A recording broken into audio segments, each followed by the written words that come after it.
is Girls Stop Playin, a weekly show that empowers Black women to stop playing with their potential so they can live a life that they love. I'm Coriel, your favorite homegirl, and I'm on a mission to help Black women make the money and get the honey. You can have it all as long as you're willing to work. Welcome back to another episode of the Girls Stop Playin podcast. It's your favorite homegirl, Coriel, here to encourage you to stop playing with your potential and start working for what you want in life and in love. You already know that I'm bringing you the information and the conversations to help you make the money and get the honey. You can have it all as long as you are willing to work.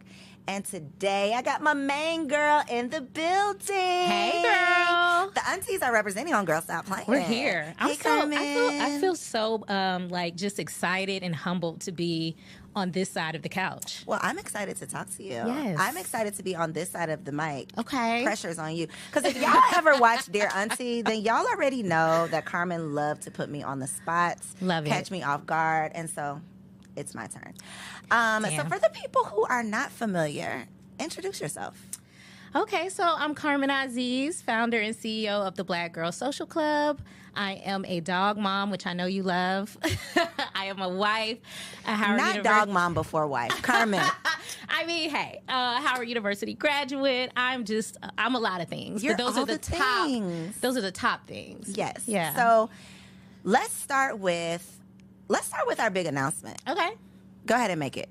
Big announcement. She doesn't know it. We quit Dear Auntie. We quit. This is this was unexpected, unplanned, Yes. but we might as well talk about it, address the elephant in the room. I feel like, if you're going to be a quitter, be the best quitter you can be. Be the best quitter. We are leaving on good terms. Yes. We didn't break up. Let's start there. This is not a breakup. It's not. We are not beefing. I think that's important because usually when things end... Do you have to say that now? Like, I we don't have know. to I tell think so. people, like, I oh, we're think not so. beefing? Okay. Yeah, I think the assumption would be, oh, well, why they not doing the podcast no more? Don't you think so? No, I love you. I love me some Coriel. I love you as well. And we're not done. We're just doing some different things. We're just in transition. Yeah, we're in transition. So Okay. I'm excited about that. We do have one more episode coming out. Y'all probably will have already seen it by the time this comes on. But anyway, I want to talk about Black Girl Social Club. Okay. Because as the antisocial girl that I am, I could not imagine joining a social club. I'm probably the person who needs a social club because I'm not naturally going to be out just making friends. But I would love to know where the motivation for the Black Girl Social Club came from. Well, I will say, I want to run it back real quick because you and I went to an event recently, and it was really funny for me because I was walking around, like, talking to everybody, and I was like, hey, I'm Carmen. And Co was like, well, I guess I'll introduce myself, too. we're both introduced now. Like, it was just I was so riding funny. your coattails, girl. Please, just so take me funny to everywhere with you. But how the club came about is essentially I am a social person. And so I moved to Atlanta, and I didn't have any family, no friends, and I was like fiending for a group of people to hang out with. And so I said, hey, let me get a couple of girls together. And little did I know, it would turn into this huge thing that it is now where we have thousands of members worldwide. And what I found out is that other Black women also need this space, and other Black women are seeking sisterhood and community. And really, it's just like it's a natural thing. I really think it's just something, it's on the Maslow's hierarchy of needs. We want to be accepted. We want to be in community. And I think that's where it came from. And obviously it's needed because you have over 4,000 members, Yes. active members. Okay, let me just say this. Let me just give you some flowers real quick. Because as someone who has tried the membership thing, tried the leadership, running a team thing. That's a whole nother That's a whole nother episode. But that is quite an accomplishment. How long have y'all been around? 5 years. Going on 5. You're in your 5th year, right? You have created a movement, a global movement with thousands of women around the world who have found connection, have found this community, have probably found themselves as part of your club. Yes, so thank you. I don't think that you... Well, you probably do, but I just feel like somebody needs to tell you how Thank bomb you. what you're doing is. Well, no, I feel like I really appreciate that because I think a lot of times when people look at the club, they see the fun side of it. And it's like, oh, they just go out to brunch. And it's like, no. Girl. We putting in work behind the scenes. How many chapters do you have, Carmen? To be honest, I don't know Because off the top of my head, but there's about 70 or so around the world. I just want to just like pause and just let y'all think. Any entrepreneurs out there, y'all already know what that means. But to have 70 of anything to have to manage. Man. And it's not 70 women, it's 70 chapters full of women. So it's just a huge task that you have taken on. And I know that it's impacting women, changing lives, and doing all of the things that you set out for it to do. So I hope so. And I know so. I know so. Girl, you definitely know so. But y'all have to know so. So real quick, right here, we're not going to wait to the end. Where can they find out about Black Girl Social Club? Oh, you can find us on Instagram. You can follow us at the Black Girl Social Club, or you can check out our website, www.theblackgirlsocialclub.com. So especially for, I've seen a lot of people like not transient. I don't think that's the right word.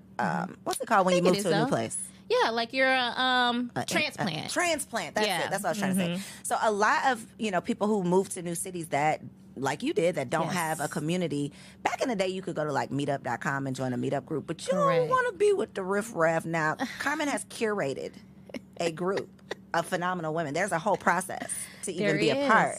So this is like the cream of the crop, top of the top. Check her out. And literally, she's worldwide.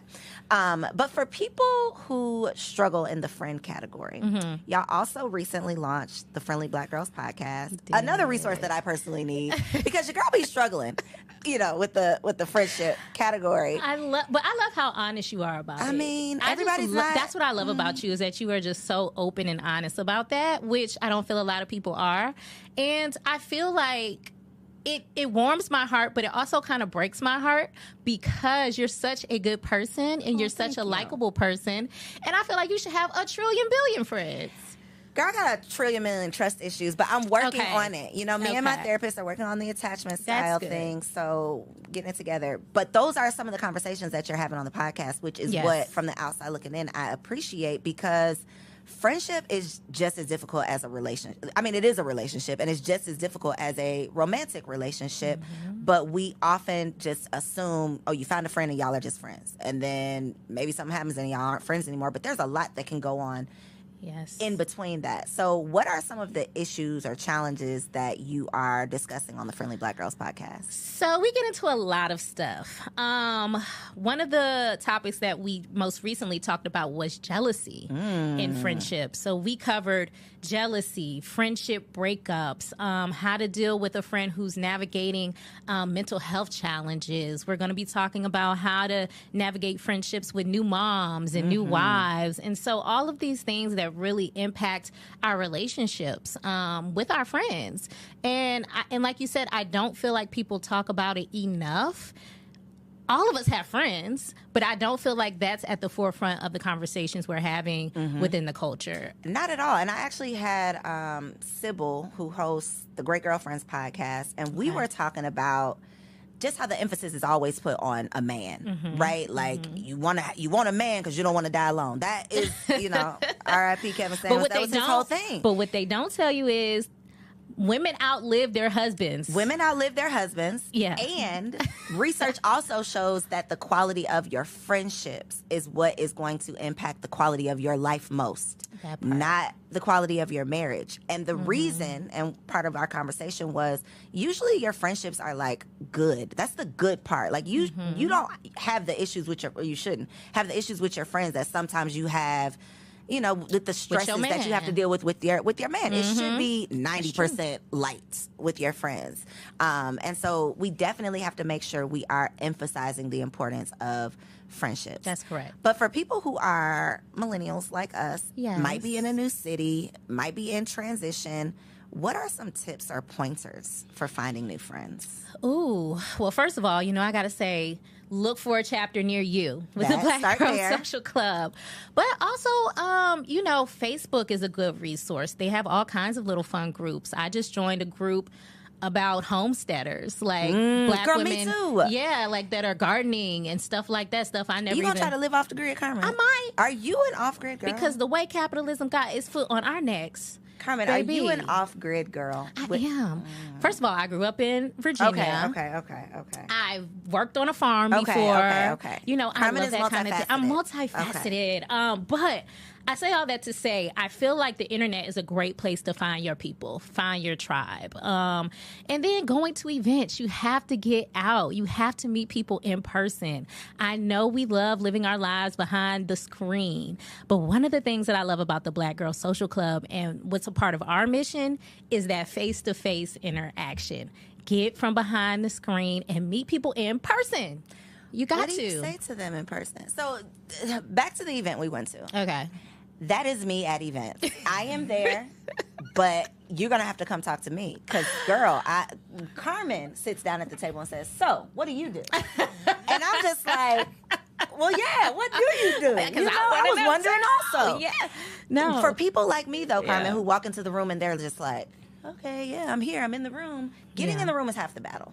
What do you do when you're in the room? I think what people have to realize is that people are people, no matter what room you're in. Like, I've been in rooms with celebrities. I've been in rooms with people that's from around the way. Like, people are people. And at the basis of every human being is that they want to get to know other people. They want to be recognized. They want to be seen. So if I'm sitting across the table from Jay-Z and Beyonce, I'm gonna be like, so, hey, what did y'all do today? How's life? Where's the last place that you travel?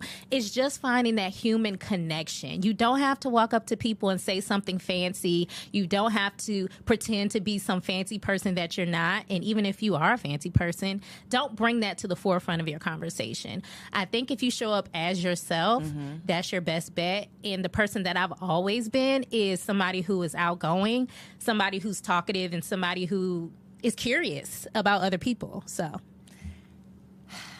you never think to yourself, what if they don't say something back? Or what? No. Like, you never have those thoughts to yourself. No, because that doesn't bother me. Because I realize that some people are introverts. Some people may not be, might not want to be bothered that day, but that doesn't have anything to do with me necessarily. How you going to pick your face up off the ground and walk away? Well, Carmen, these are things I'm thinking about every day. So this goes back to, I do think you're right. I think we do have to talk about, like, the self-confidence of it all, too, because someone rejecting me in a conversation does not impact my self-esteem at all. I'm just thinking to myself, like, oh, they must be having a bad day. Yeah, but today. after that thought, then what do you do? Walk away. Nice to meet you. I know I'm overthinking this. I'm sure that I am. And that's what a lot of people do. They overthink the scenario. Yeah. 9 times out of 10, that person is not going to be thinking about you when they leave. They probably had something else on their mind. Maybe they didn't want to be at the event, whatever. But I can guarantee you they're not going home thinking to themselves, that Coriel is really just a strange bird. You know what, Carmen? I think part of it is because there are so many strange birds out in the world that I have met that I never want to be that to somebody else. But even if you've met a strange bird, have you ever gone home and been like yes. 48 hours later, like, I damn. have told Kendra, did you see that lady? Why did she just... Seriously, yes, I have. Okay, well, Coriel's not a great example. She's not. This is what I'm saying. Bringing my point home for me. I'm sorry, but this is real. This really happens. People do such weird stuff that I never want to be the weirdo. But even if that does happen, what real impact does it have on that person in the grand scheme of things? She don't know I was talking. You know what I mean? Like, it's not like I'm going to now go home and because Coriel told her husband that I'm a strange bird, that I'm no longer going to be Beyonce. This is true. I'm still Beyonce. So not caring about what other people think sounds like number one. Yeah, that's the first step. And really just realizing that, again, that everyone has a basic need, which is connection. So the person that's sitting quietly across from you at the table may be an introvert. Mm-hmm. They may want to talk to you, but they may not have the courage to do so. So just opening up the floor for discussion or conversation, even if they say only 2 words, like, oh yeah, I work at such and such. Okay, well that's nice. Good to know. I'm gonna have to hit you up because when I need such and such, I'm gonna have you at the forefront of my mind. Nice to meet you. And then just go on about your Here's day. my Instagram information in case you ever want to hit me up. Carmen, you know I tell you this all the time that I love this about you. That I love that you are the complete opposite of me in so many ways. Okay, yes. Another one of the ways, which is similar to this, is how direct you are. Okay. I will beat all around that bush. I will beat around the bush until it burned down. Like, I will take it to the grave with me. Okay. I will just not mention it. Yeah, you're going to say it. You're going to speak up. You're going to mention it. For people like me, though, who shy away from tough conversations, avoid confrontation, not necessarily because I'm like afraid of it. I think I'm just uncomfortable. You just don't want it. I'm working on it now, though. Me and my therapist, I've made some progress. Good. Speaking of having tough conversations. What's some progress that you made? Having some tough conversations. Okay. Not shying away from them, bringing Good boy. up. Because I will, obviously, I'm not going to like run and hide if somebody brings something to me, but I'm not going to bring it to you. Okay. You know, I'll just kind of wait until I have to talk about it. But I've been being more assertive. But don't you think, so the reason why I love being direct is because that makes, not being direct makes me more uncomfortable than what? Being No, you know what I'm trying to right. say. Not being direct How makes does me that more make you uncomfortable, not being direct? Because then I have to be at home like ruminating on it and stirring over it and thinking about it, and it's on my spirit now. I've never, ever since a small child, I've always been that person that has to be like, I got something to say. You got to get it out. I got to say this. And I'm not saying that you have to say things that would hurt someone's feelings. I'm not saying that you have to. You also have to know when to shut up, too. But I think if it's important enough where it's on your spirit and it's been there for days and weeks, I feel like it's okay for you to go ahead and say it and just get it over with. Pull the Band-Aid off. Ooh, I'd be trying to. Why not? No, I'd be. Like my dad used to tell me, don't pee on my leg and tell me it's raining. I hate when people BS me. And if I feel like somebody's BSing me, I have to just get it out. You know? This is tough. Even with the money thing. If someone owes me money, if someone owes Carmen money, first of all, they're not going to owe Carmen money because she ain't playing those games with you. But if you got her like somehow, if you somehow got something from Carmen, she's going to get it back. I'm going to talk some shit about you owing me money. I'm just going to be like, hey, about that $25. My Cash App is A, B, C, and D. And don't get me wrong. And the reason I'm like that is because I am such a giving person. I give all the time. So it's like, I don't like being taken advantage of. I don't like being taken for granted. And so that's how I show up in my friendships. That's how I show up in all of my relationships. How do you do this without feeling like a bitch? Well, how are you direct without feeling like... Because I don't care about what people's definition of a bitch is. No, your definition. How are you direct without you feeling like, damn? That's what I'm saying. What is a bitch? Like, what is a bitch? Is a bitch just a direct person? Or, because like I said, I'm never saying anything that's going to be intentionally hurtful and disrespectful to someone. But if it hurts you because it's the truth, I'm not being a bitch. So everyone's definition of a bitch, I feel like the general broader term definition of a bitch is somebody who stands up for themselves, somebody who says something you ain't like one time, somebody who has confidence in herself and isn't swayed by the popular opinion. So if by that standard I'm a bitch, where's my money? It'll be me in the dictionary. And I'm going to have my money. This is why people need friends like you, Carmen. Yeah. And not even friends like you, just friends who aren't like themselves so that they can, And I am that friend in the friend group. I love being that friend because one thing about me, I am a loyal friend. And if I have friends that I feel like that I know aren't going to speak up for themselves or maybe a little bit more timid, they can tell you there is nothing that pisses me off more than one of my timid friends or my introverted friends who have done nothing to anyone who are being picked on or bullied. I'll be like, okay, where are they? Who do I need to have a conversation with? I can be that person for other people. What is that? See, now I got something else to talk to my therapist about. Yep, now I got something else to talk to my therapist about. How does this show up in business, Carmen? I'm curious about that because back to the Black Girl Social Club, it's run by all black girls, right? It is. How... And, okay, let's put even a little bit more respect on your name. How many employees do you have? So right now, we have about 10 people that work for the company. That you're managing? Correct. How do you balance being the boss, being direct, doing the job, doing what needs to be done, leading the company, carrying out this vision, with, because what you do is supposed to be fun. This is the Black Girl Social Club. So I'm sure people come with that spirit of this is just all going to be fun. And no, this is a business. How do you navigate that? Oh, man. I just got a flashback. I'm a little triggered. But in all seriousness, this has been the most difficult thing for me to navigate in this space. When I first started out, I wanted to be this. I had never been a CEO. So I wanted to be the image of what I thought a CEO should be. So I'm going to show up and I'm going to be professional and nobody's ever going to see me have fun. Nobody's going to not take me seriously. I am the CEO. And everybody's got to listen to what I have to say. As time went on, I realized that approach wasn't going to work. What made you realize that? Because I realized that the women that were there for a different reason. They weren't there to work at some corporation. They weren't there to, work in that space. They were trying to get away from that.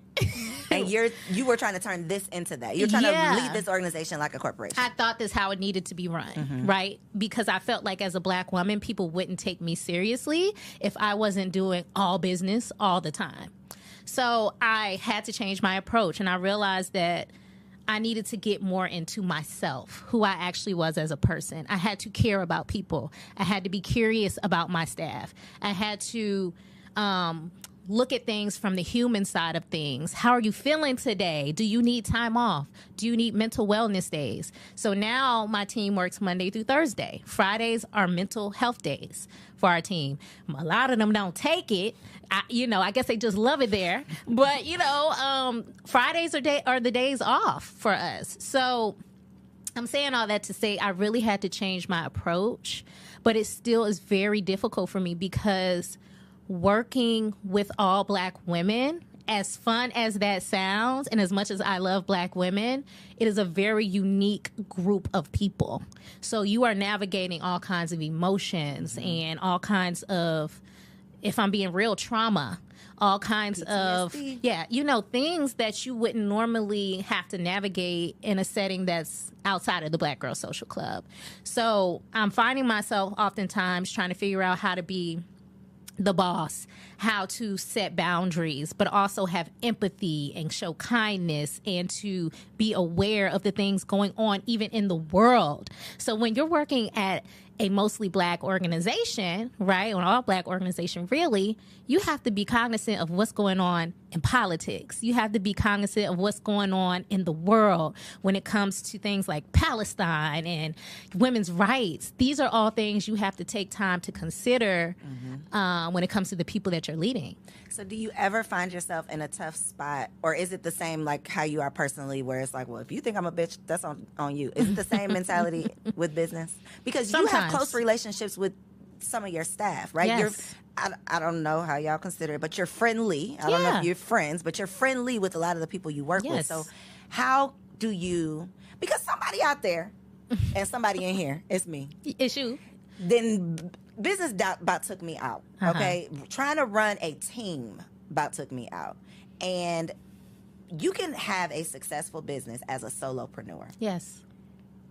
Try to scale that business by bringing on other people, and the shit just burns up because we were not ever CEOs before. Most of us don't have business degrees. Nobody teaches you how to run a company, how to lead a team, all of the things. Somebody out there desires to have employees, desires to lead a team, but don't know how the hell to do it. Like, don't even know where to start. So, and also don't want to show up as the bitch, however you define that, but needs to be taken seriously, needs to be able to, run this business as a business.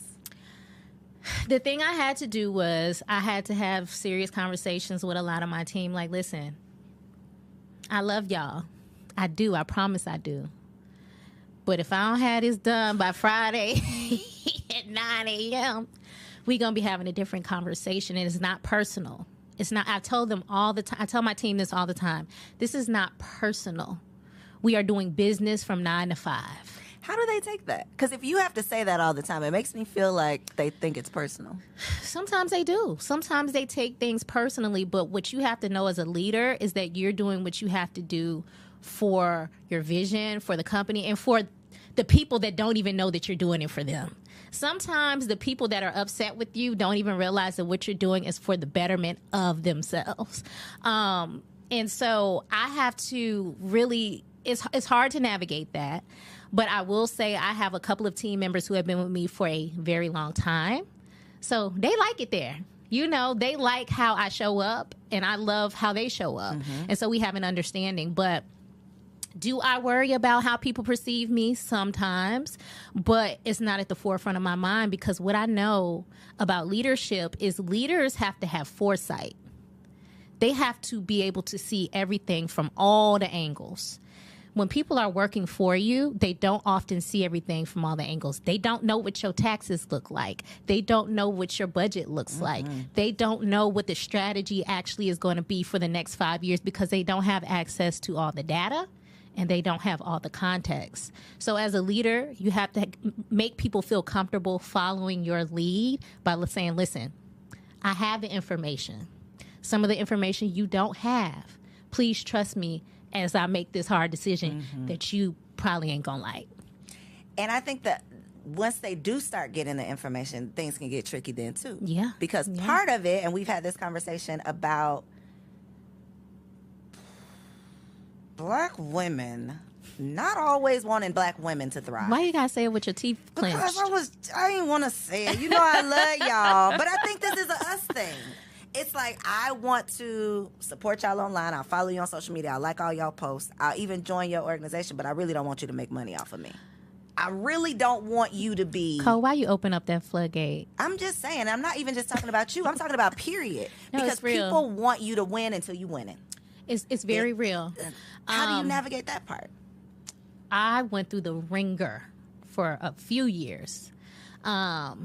But this reminds me of something I want to talk about real quick with Jackie. I forgot how to pronounce her last name. Aina. Yeah, so she started out as one of the makeup girls, right? The makeup girlie. She was just doing her makeup from her, I think she had a 1-bedroom apartment. Her makeup wasn't all that great. Her quality of her videos wasn't all that great. Now she's one of the top creators ever, right? Probably making millions of dollars at this point. And now we have a lot of people saying, well, she switched up and she's no longer the girl that we thought she was. And my question is, would you have preferred that she was still in her 1-bedroom apartment? Yes, I support your struggle. I don't want to see you shine. The makeup. And so that's the thing that I learned, is that people support your journey, but they don't necessarily support when you reach the top of the mountain.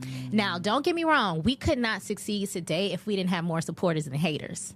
Okay? Black Girl Social Club would not exist without the support that we have. And I'm so thankful for everyone who supports us. I have to say that because I don't want to get caught up on the haters. But one thing I did experience throughout this journey, and still do experience, is people counting my pockets. Well, if y'all got 4,000 members and their membership is $24.99, then she got to be a millionaire. I'm here to say publicly I'm not a millionaire, just so everybody can put the yet on the get that off their chest. But at the end of the day, I'm also, this is my life work. This is what I'm doing from sun up to sundown, Sunday through Monday. I don't have no days off. Okay, when my staff get off, I'm still doing the work. So one thing that people have to realize is the CEO gets the most benefit out of a business because they take the most risk on. They take on the most of the responsibility. Any one of my staff, as much as I love them, could quit today. And guess who would be there holding the bag? Carmen Aziz. Okay? BGSC could end up in the news with some terrible press today based on something that Carmen had no idea about. Guess who would have to get on the news holding the bag? Carmen Aziz. So the reason that CEOs and founders and people at the top are the ones that benefit the most from a business is because they should. Hello. They're the ones who had the vision. They're the ones who made the commitment. And they're the ones who have to do the leading. What about the firing? What's your advice or wisdom around that, letting people go? man, to be honest, that's one of the things I really struggle with. Oh, I thought she was going to say it's one of the things I enjoy. No. I never, ever, ever enjoy firing people. I think it's one of the toughest things I've ever had to do. I'm one of those people, I like to give chance after chance after chance. To your detriment. To my detriment. But I've had to make those calls because as a small business, as you know, when people are on your clock, and they're not being productive and they're not doing the things you need them to do, but they're turning in their hours every week, that's a detriment to your business, to your organization, to the other things that you have planned. Mm-hmm. So I say all that to say, I never enjoy firing people. It's something that I think about weeks on end before I do it, and probably weeks on end after I do it. But have I had to do it? Yes. And another thing I think people need to understand is business owners don't like firing people in general because that means you got to start from scratch. So if anybody's ever gotten the idea that business owners like firing people, we don't. No, you start We over. actually would prefer to keep our team intact. But if we find that it's not a good fit, and even sometimes it's not that you're not doing your job. Sometimes you're just not a cultural fit. You're not in alignment with what we're doing here. I had a staff member one time, she was just she could find every negative thing about what we were doing. I mean, when you negative Nancy, she'll be there in the dictionary, okay? And while I appreciate critique and feedback, because you always got to keep one of them on your team, somebody who can point out the flaws, right? But when that's all you do, and you don't have any other assets that you're bringing to the table and you don't bring solutions, then that means you're not a good cultural fit. And that's okay. But when you're in this space, sometimes people mix up the sisterhood with the business. And it's like, well, she's not sisterly and she ain't for black women because she fired her. No, I actually am for black women because... That's a whole thing, Carmen. Anybody who does work with black women, speaks up for black women, call themselves empowerment, anything, we are expected to turn a blind eye to any bad decision, any bad behavior that a black woman displays. It's like, well, I thought you was for black women, but you said, I thought you was for black women, but you ain't with... It's not a blanket... like an insurance policy that covers everything. Correct. I love black women, so y'all can get away with murder. Yeah, y'all can just be here tearing my stuff up if y'all like because you're a black woman. No, and don't get me wrong, I'm not perfect as a leader. There's so many things I've learned over the years that I'm sure I've done wrong. But at the end of the day, like I said, I'm still here because I'm the founder.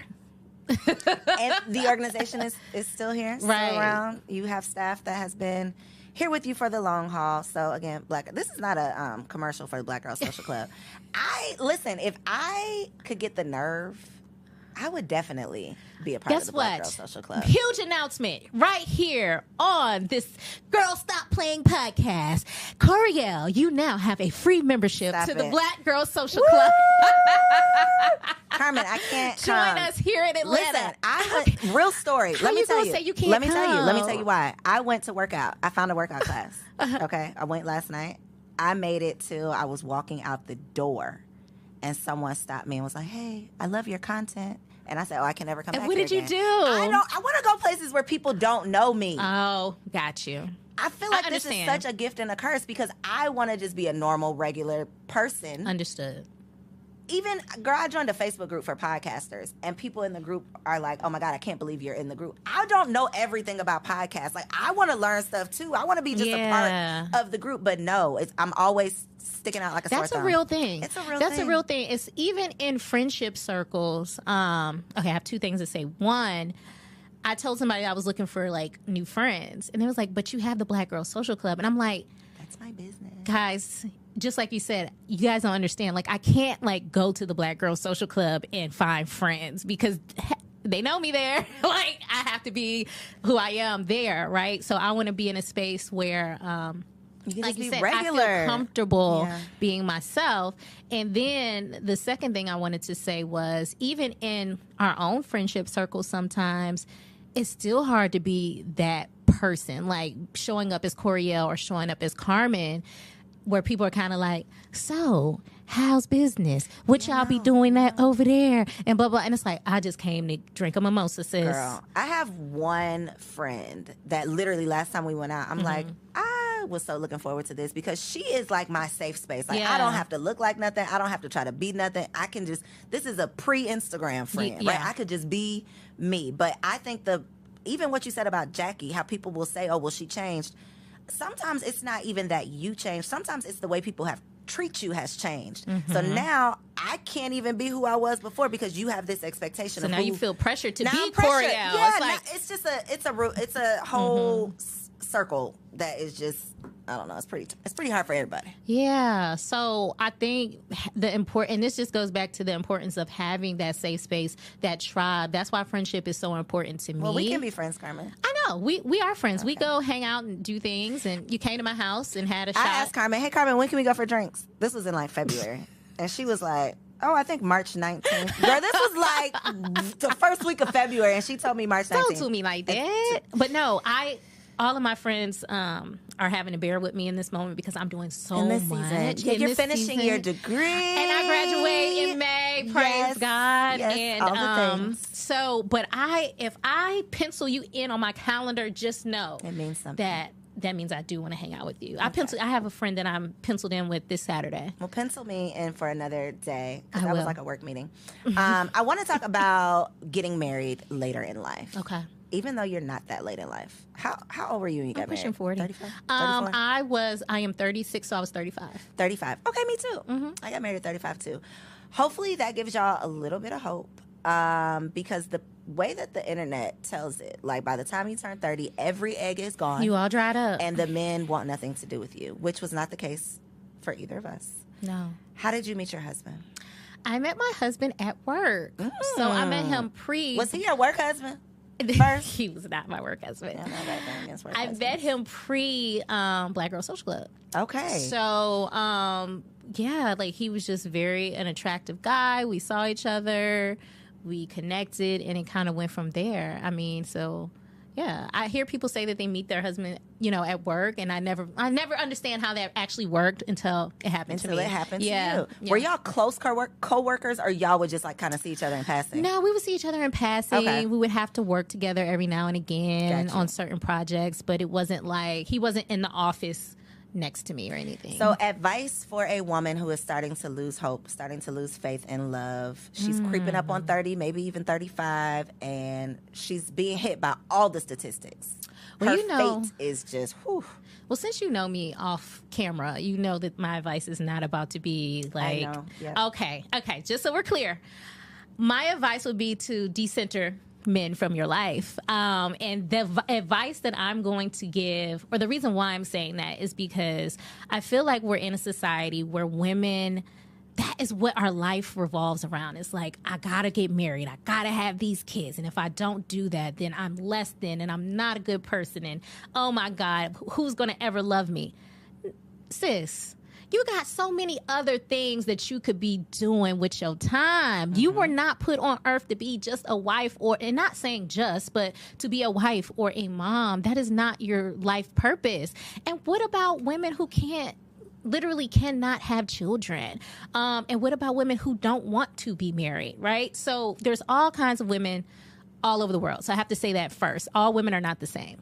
But secondly, my advice would be to continue to flourish and be yourself. Continue to do what you do. Continue to be the awesome person that you are. And the man will find you, or you might find him. But I don't think it's something that we should be crying ourselves to sleep at night about. Girl, the ladies be crying themselves to sleep. I think society is starting to change. I mean, we have talked several times about Gen Z. Like, things are changing. Millennials, we already crazy as hell, and the next generations coming behind us are even more so doing their own thing. Like, Gen Z is like, we're not even doing it. We're not doing that shit. We see what y'all are going through, and we're not signing up for that. And I'm not mad at them. And don't get me wrong, I love what marriage symbolizes. I love the idea of two people joining their lives together, creating new life, growing old together. That is such a beautiful thing. So I don't want to sit up here and seem like I'm shitting on that, because I'm not.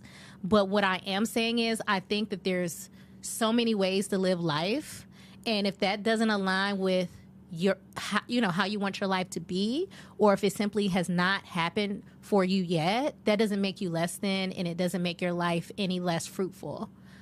So Carmen was not sitting around crying until she met her husband. Not. She was living a fulfilled life. Yeah, and I was never, and to be honest, I gotta be clear about this too. That is not how I was raised. Okay, my mom was not that girl.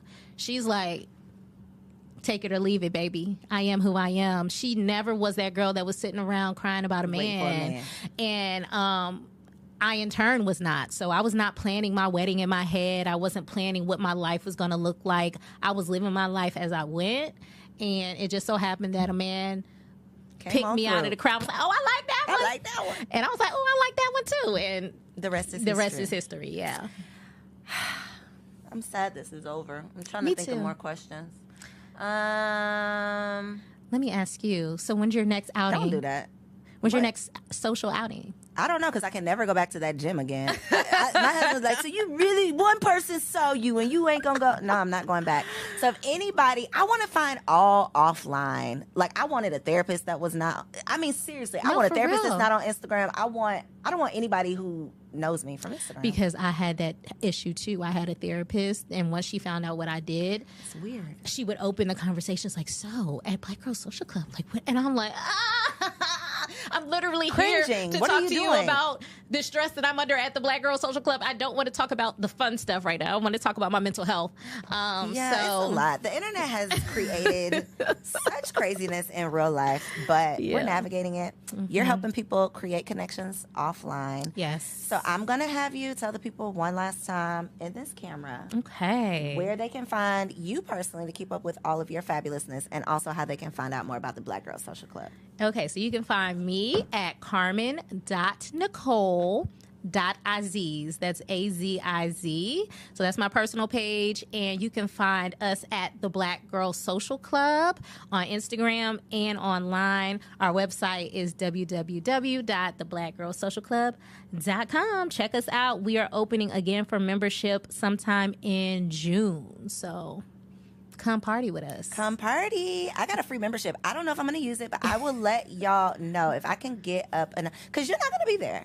You're not going to be there? I will. Maybe. If you decide to come out, I'm going to say, hey, I'm going to show up. Okay. Let's do it. Okay. You know, we got a couple of things. Maybe you and Kendrick could come out. We have a Black Guy Social Club on the horizon. A couple of events where we're bringing the guys in with us. If I can bring my security blanket, I will be there. So watch out for that this summer in Atlanta. Okay, this summer in Atlanta. Check her out. All right, y'all will catch me at that event. To see what me and Carmen are doing next, though, you're going to have to just follow both of us on Instagram. Check out all, maybe 14 episodes of Dear Auntie. Keep yourself busy with those until you find out what we're doing next. If you enjoyed this episode, please make sure to subscribe to the show, leave your girl a review, and share it with a friend, especially if you know a Black girl who is trying to get social. Catch you on the next episode. So if you made it this far, I just know you loved that episode. Well, what you did not know is that we recorded it right here in ATL at Ellevate Studios. Yes, your girl has her own studio, y'all, and it's not just for me. I'm opening it up for you too. So if you have a podcast, if you are a vlogger, a YouTuber, or a content creator, and you are looking for a professional studio to record your content, or you want to hire me and my team to fully produce your content, make sure you check out the show notes below or log on to ellevateagency.com.